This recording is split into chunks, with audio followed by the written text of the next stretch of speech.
তারা ইমামের খাদেম বানাইছে, ইমামের টয়লেট পরিষ্কার করাইছে, ইমামের দিয়া প্রস্রাবখানা পরিষ্কার করাইছে, হাবিজাবি করাইছে, মুয়াজ্জিনও বানাইছে, খাদেমও বানাইছে, সব বানাইছে, যা ইচ্ছা তা করাইছে।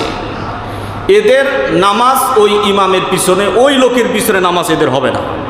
কথা ক্লিয়ার? কেন নামাজ হবে না?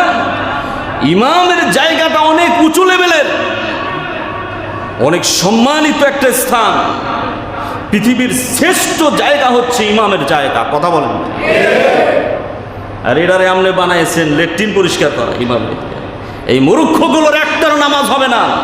বাংলাদেশে যতগুলো ইমামকে দিয়ে টয়লেট পরিষ্কার করায়, প্রস্রাবখানা পরিষ্কার করায়, এদের একটারও নামাজ হবে না। কথা বলেন। কি পাইছেন আপনি? লক্ষ লক্ষ টাকা মসজিদের ব্যাংক অ্যাকাউন্টে রেখে দিয়েছে, হাজার হাজার টাকা, কোটি কোটি টাকা ব্যাংকে আছে, ও মসজিদে 10 টাকা দিতে চায়। আর একটা চায়ের দোকানেও তো তারা 3-4টা কর্মচারী থাকে। কথা কয়? একটা চার দোকানে 3-4 জন কর্মচারী থাকে। আল্লাহর ঘরের একজন থাকবে খাদেম, যিনি 5 ওয়াক্ত সালাতের পূর্বে মসজিদটাকে পরিষ্কার করবে। মানুষ মসজিদ পরিষ্কার করবে, কারণ যেখানে আপনি সেজদা দিবেন সেই সেজদার জায়গাটা পবিত্র হওয়ার দরকার আছে না নাই? কথা বলেন না কেন?